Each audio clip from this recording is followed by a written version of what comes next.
a great budget. Notre but, comme j'ai dit, est de faire croître l'économie. Nous avons fait des investissements. Avec nos mesures, nous pensons qu'on va avoir un niveau de croissance plus haut. From a taxpayer's point of view, this budget is a nightmare scenario. Les créateurs d'emplois, qui sont nos PME, sont laissés pour compte. La diminution de leurs impôts qui était promise n'est pas là. Alors, ces investissements dont parle le ministre Morneau seront-ils une catastrophe, comme le laisse entendre l'opposition, ou, comme le veut le gouvernement Trudeau, une façon de stimuler l'économie? Daniel, Tasha, Michel, bonsoir à vous trois. Bonsoir. Alors, on devait en parler mardi soir, mais évidemment, il y a eu ces attentats à Bruxelles. On n'a pas pu le faire. Alors, on a besoin de vos lumières ce soir sur ce premier budget Trudeau.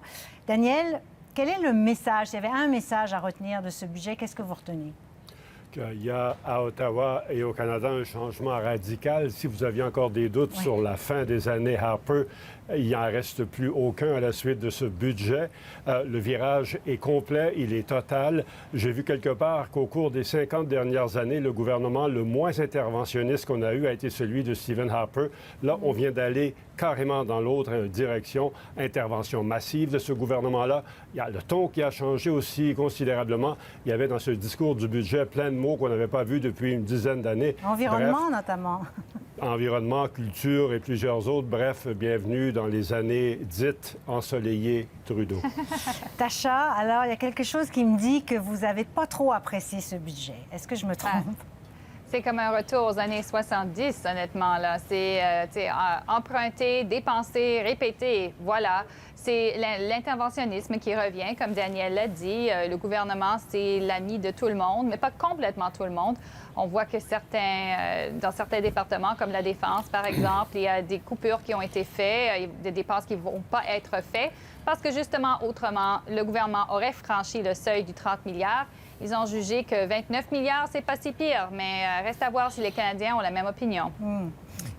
Michel, pour vous, le message? Oui, bien évidemment, moi, je n'ai pas la même conception de l'État que Tasha, vous vous en doutez bien.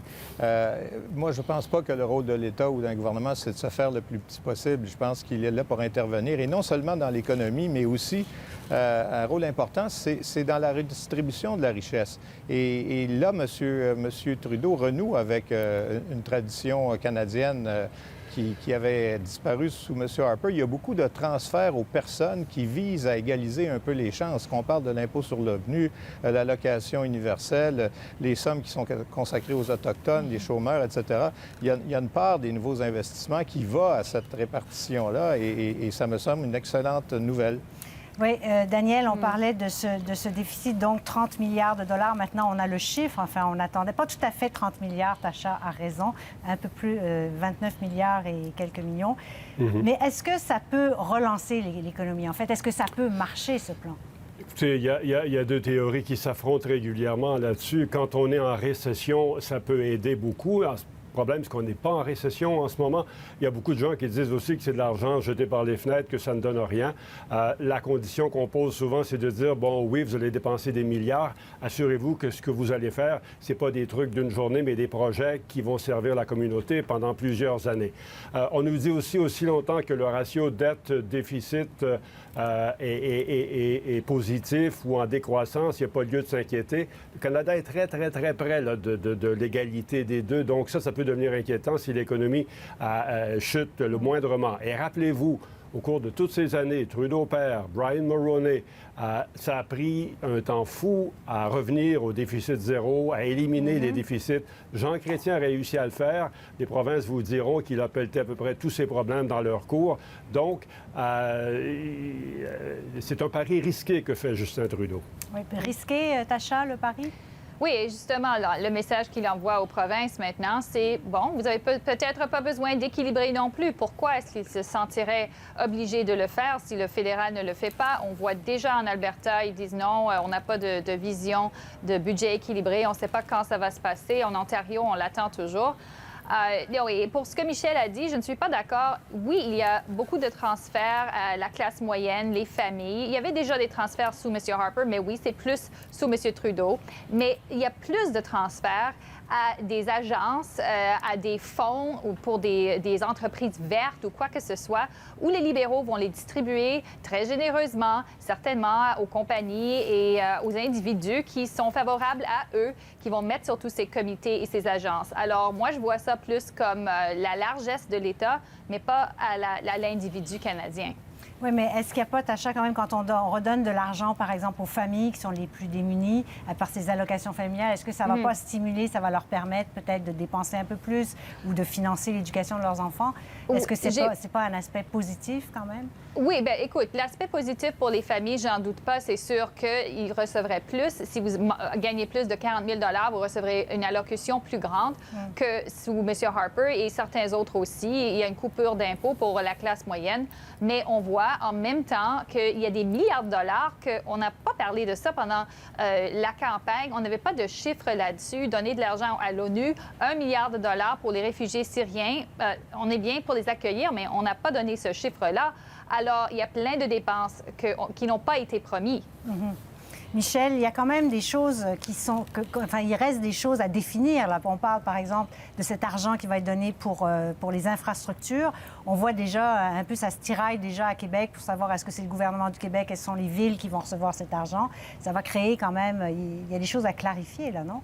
De toute évidence, mais ce n'est pas un problème nouveau. Hein. Ça fait des décennies, ma foi, depuis qu'on a créé ces programmes d'infrastructure. Il y a des querelles fédérales, provinciales, et en particulier avec le Québec. Et on le voit, là, il y a des fonds qui avaient été attribués par le gouvernement Harper et qui n'ont pas été dépensés parce qu'on ne s'entend pas sur les priorités. Et là, le gouvernement Trudeau, et encore là, c'est une vieille tentation de passer par-dessus la tête des provinces pour traiter directement avec les municipalités.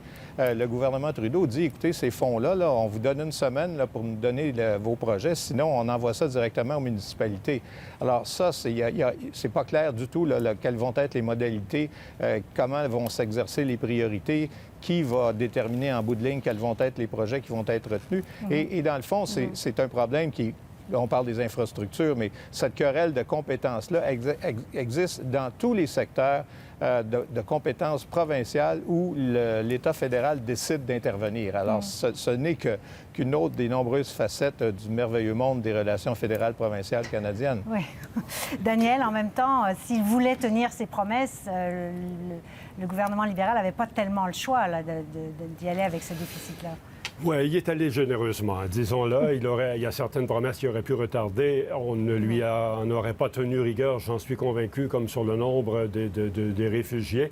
Il a décidé d'y aller plein gaz, d'en mettre plein la vue, en faisant le pari que l'économie va peut-être reprendre, que les prix des matières premières vont peut-être remonter. Vous savez, seulement sur la baisse des prix du pétrole, c'est un manque à gagner de 50 milliards et plus que pour le gouvernement fédéral. Donc, si le prix du baril de pétrole remonte, si l'économie s'améliore, si le nouveau président des États-Unis a un effet positif sur l'économie de l'Amérique du Nord, bref, si tous les si deviennent des réalités, oui, il aurait eu raison, il va regagner son pari, ce sera peut-être plus facile à la prochaine élection. Mais 3 ans et demi d'ici la prochaine élection, avec une économie vacillante, avec le terrorisme, avec tout ce qui se passe en ce moment, il va pratiquement falloir faire un acte de foi. Oui. Tasha, est-ce que ça va être facile à vendre, ce budget-là? Parce que la suite est déjà commencée. Là, on a vu M. Trudeau un peu partout, sur toutes les tribunes. Là. Oui, et déjà, il répond aux demandes très, je pense, normales. Est-ce que vous allez augmenter les impôts, particulièrement la TPS, si, justement, vous n'allez pas recevoir les revenus dont Daniel parlait? Et là, il dit non, mais après avoir brisé la promesse d'un déficit de 10 milliards, j'ai aucune confiance là-dedans. Je suis d'accord qu'il y a beaucoup de si là-dedans. Un autre si, c'est que le gouvernement cherche à récupérer des fonds de Revenu Canada, de tous les fameux paradis fiscaux qu'ils ont fermés pour les riches. Mais on sait tous que ces gens-là ont de très bons avocats. Ils vont en trouver d'autres. Est-ce qu'ils vont récupérer ces sommes? Je doute fortement. Est-ce que le taux de croissance va augmenter, comme le dit le gouvernement? Je doute fortement. Alors, des augmentations d'impôts, c'est ça, je pense, la grande question qui doit vendre et dire que ça ne va pas se passer, mais je n'ai pas vraiment confiance là-dedans. Bon, alors voilà ce qu'on pouvait dire sur ce budget, un peu en retard, mais quand même mieux vaut tard que jamais. Alors parlons de Québec, parce que le ton monte vraiment à l'Assemblée nationale depuis les arrestations de l'UPAC la semaine dernière, l'arrestation notamment de l'ancienne vice-première ministre Nathalie Normando. C'est le financement politique là, qui est au centre de tous ces débats. Mais Michel, aidez-nous à comprendre ce qui se passe parce que la CAQ accuse les libéraux d'être un parti de pourri, le gouvernement qui répond assez durement là-dessus. Qu'est-ce qui est en train de se passer à Québec? Bien, il était évident que les partis d'opposition étaient pour exploiter le plus possible et ils vont presser le citron, je vous en passe un papier. Ils vont extraire tout le jus possible de cette histoire-là, des arrestations, surtout évidemment celle de Mme Normando. Mais vous savez, quand M. Legault a dit les libéraux, c'est un parti de pourri, je pense pas qu'il entretient le cynisme en disant ça. Je pense qu'il reflète le cynisme et il dit tout haut ce que beaucoup de gens pensent tout bas. Oui, on l'a vu dans le sondage qu'il y avait voilà, léger dans votre journal. Il n'y a aucune confiance. Je pense que 72 des gens sont convaincus qu'il y a de la corruption partout, à tous les niveaux de gouvernement. Et c'est précisément ça le problème, c'est qu'ils ne pensent pas qu'il n'y a que les libéraux qui sont pourris, mais que c'est tous les partis. Enfin, je ne pense pas que Québec solidaire est beaucoup soupçonné, là. Et la défense des libéraux, c'est plutôt ça, je pense, qui alimente le cynisme, parce qu'ils ne disent pas « non, on n'a pas fait ça ». Ils disent « tout le monde l'a fait ». Alors, ils alimentent évidemment la croyance selon laquelle, finalement, quand on est au pouvoir, on est nécessairement corrompu. Ce qui n'est pas le cas. Il y a des abus, mais enfin, il est clair qu'il y a quand même des gens qui font de la politique pour les bonnes raisons. Oui, mais il est clair que ça aide pas. François Legault, Tacha demande que les sommes qui auraient été amassées par Nathalie Normando soient remboursées d'une certaine façon. Ça, c'est de la petite politique, comme dit le gouvernement? Non, je pense pas que c'est petit du tout. Je pense que c'est à la fois symbolique, mais c'est aussi réel. C'est l'argent qui n'aurait pas dû aider à la réélection ou à l'élection du Parti libéral, je devrais dire. Alors, c'est quelque chose que je pense que c'est le moins qu'il devrait faire. Pour reprendre le point sur le cynisme, c'est fort intéressant parce que c'est le même phénomène qu'on voit aux États-Unis qui produisent l'amour que les Américains éprouvent pour Donald Trump et Bernie Sanders. Heureusement, au Québec, on n'a pas quelqu'un de ce genre-là, mais si jamais quelqu'un sortirait de ce genre-là, peut-être les gens diraient, bon, oui, on veut quelqu'un qui n'est pas classiquement politique, qui dit la vérité. M. Péladeau, ça ne semble pas prendre trop, là, et le PQ est pris là-dedans aussi, mais ça ouvre la porte à des situations dangereuses quand la population perd la foi dans les élus. Et si vous me permettez un mot, quand la CAQ demande qu'on retourne plus de 5 ans en arrière pour récupérer des sommes, écoutez, on a décidé qu'on pouvait retourner 20 ans en arrière pour aller récupérer les sommes des entreprises qui seraient livrées à de la corruption, de la collusion. Pourquoi ce ne serait pas la même chose pour les partis politiques?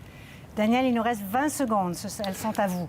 Écoutez, depuis l'élection du gouvernement Couillard et beaucoup à cause de l'austérité, il y a un climat de morosité très grand. Il n'y a aucun doute là-dessus. Le discours politique, à l'évidence, emmerde les Québécois.